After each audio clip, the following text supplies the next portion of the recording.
La Divine Comédie, tome 1er, L'Enfer, écrit par Dante Alighieri de 1304 à 1307.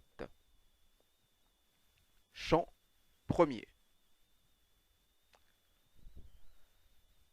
Quand j'étais au milieu du cours de notre vie, je me vis entouré d'une sombre forêt, après avoir perdu le chemin le plus droit.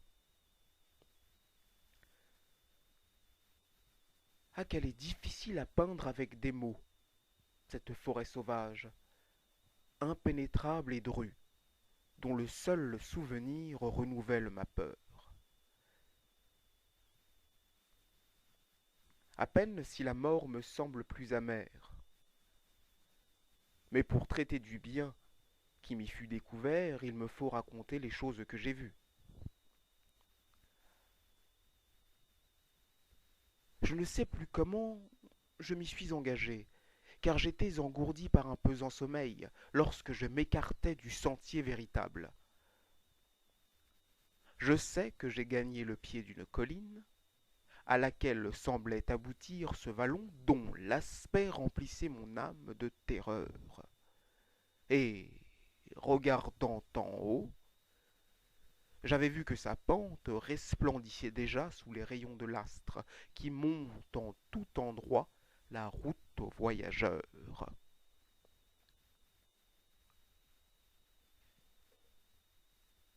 Et je sentis alors s'apaiser la tempête, qui n'avait pas eu cesse aux abîmes du cœur pendant l'horrible nuit que j'avais traversée.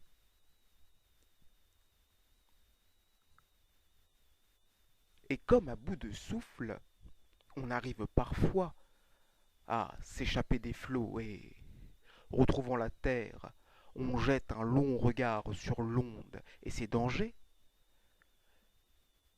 telle mon âme alors, encore tout éperdu, se retourna pour voir le sinistre passage où nul homme n'a pu se maintenir vivant. Puis, ayant reposé quelque peu mon corps las, je partis, en longeant cette côte déserte, et en gardant toujours mon pied ferme plus bas. Mais voici que soudain, au pied de la montée, m'apparut un guépard agile, aux flancs étroits, et couvert d'un pelage aux couleurs bigarrées.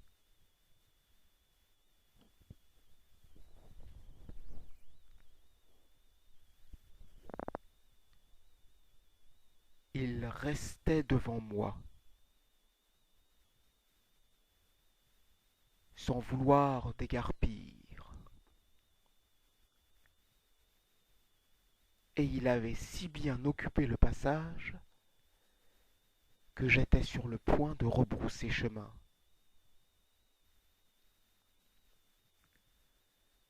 C'était l'heure où le jour commence sa carrière, et le soleil montait parmi les mêmes astres qu'il escortait jadis lorsque l'amour divin les mit en mouvement pour la première fois. Et je croyais trouver des raisons d'espérer sans trop craindre le fauve à la belle fourrure, dans l'heure matinale et la belle saison, mais je fus, malgré tout, encore plus effrayé. À l'aspect d'un lion qui surgit tout d'un coup.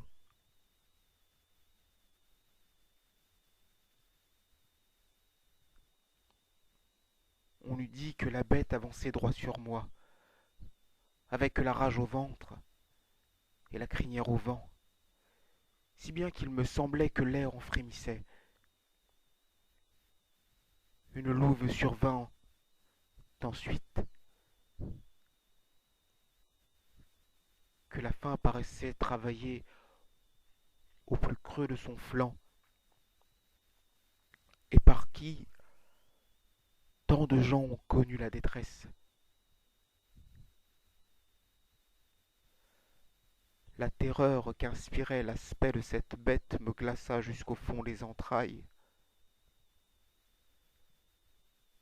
si bien que je perdis l'espoir d'arriver jusqu'en haut.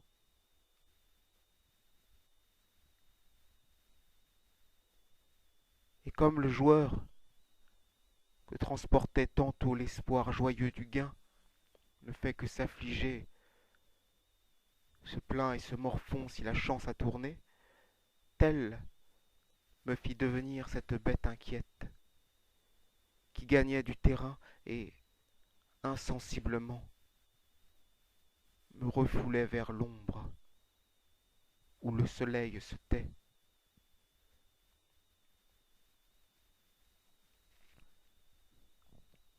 Tandis que je glissais ainsi vers les abîmes, devant mes yeux, quelqu'un apparut tout à coup, qui, l'air mal assuré, sortait d'un long silence. Dès que je l'aperçus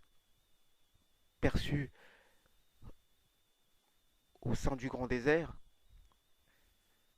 je me mis à crier: Ô toi, qui que tu sois, ombre, ou sinon vivant, prends pitié de ma peine.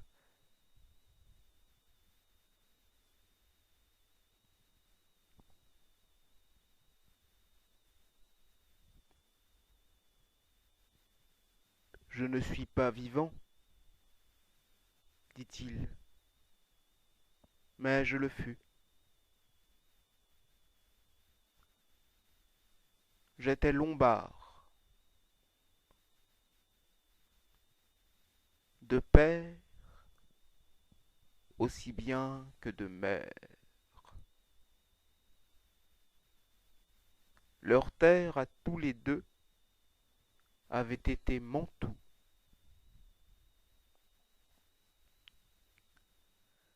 Moi-même, je naquis sub Julio, mais tard, et je vivais à Rome, au temps du bon Auguste, à l'époque des dieux mensongers et trompeurs. J'étais alors poète,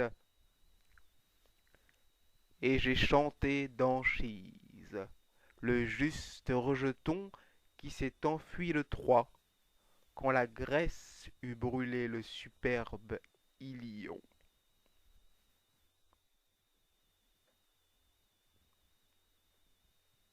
Mais toi, pourquoi veux-tu retourner vers les peines? Pourquoi ne pas gravir cette heureuse montagne qui sert au vrai bonheur de principe et de cause?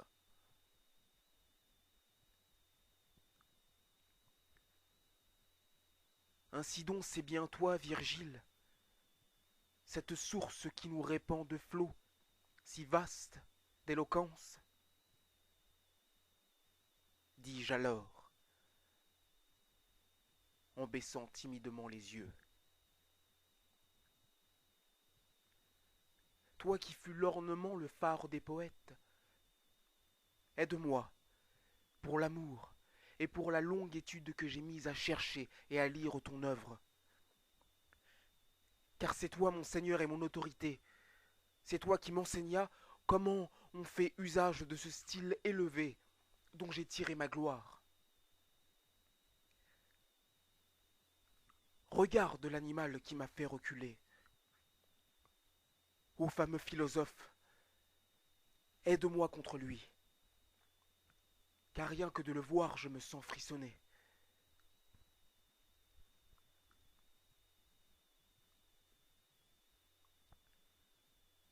Il te faut emprunter un chemin différent, répondit-il, voyant des larmes dans mes yeux.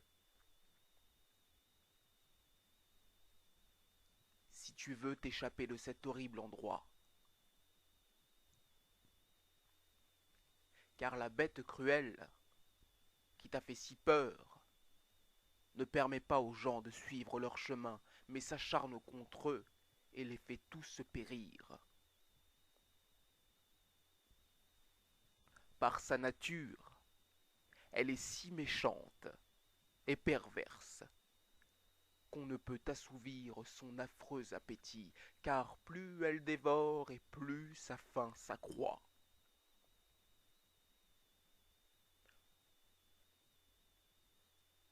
On la voit se croiser avec bien d'autres bêtes, dont le nombre croîtra, jusqu'à ce qu'un lévrier vienne qui la fera mourir dans les tourments. Il ne se repaîtra de terre ni d'argent, mais d'amour, de sagesse et de bénignité. Et son premier berceau sera de feutre à feutre. Il sera le salut de cette humble Italie, pour laquelle sont morts en combattant la Vierge Camille avec Turnus, Euryale et Nisus. C'est lui qui chassera la bête de partout et la refoulera jusqu'au fond des enfers, d'où le malin envieux l'avait d'abord tirée. Allons. Tout bien pesé, je pense que me suivre sera pour toi le mieux. Je serai donc ton guide. Nous sortirons d'ici par le règne éternel. Là, tu vas écouter les cris du désespoir et contempler le deuil des ombres affligées qui réclament en vain une seconde mort. Ensuite, tu verras des esprits satisfaits quoiqu'enrobés de feu, car ils gardent l'espoir d'être un jour appelés au séjour des heureux. Et si tu veux enfin monter vers ces derniers, une autre âme plus digne y pourvoira pour moi. Et je te laisserai sous sa garde en partant, puisque cet empereur qui séjourne là-haut, et à la loi duquel je ne fus point soumis, ne veut pas que l'on entre en sa cité par moi.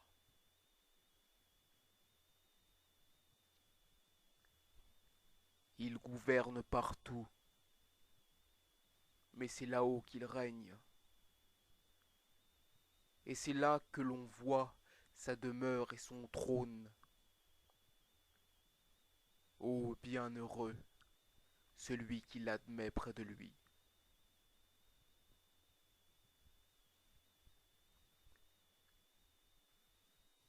Lors, je lui répondis, poète, je t'implore pour l'amour de ce Dieu que tu n'as pas connu, pour me faire échapper à ce mal et au pire. Conduis-moi vers l'endroit que tu viens de me dire, pour que je puisse voir la porte de Saint-Pierre et ceux dont tu dépeins les terribles tourments.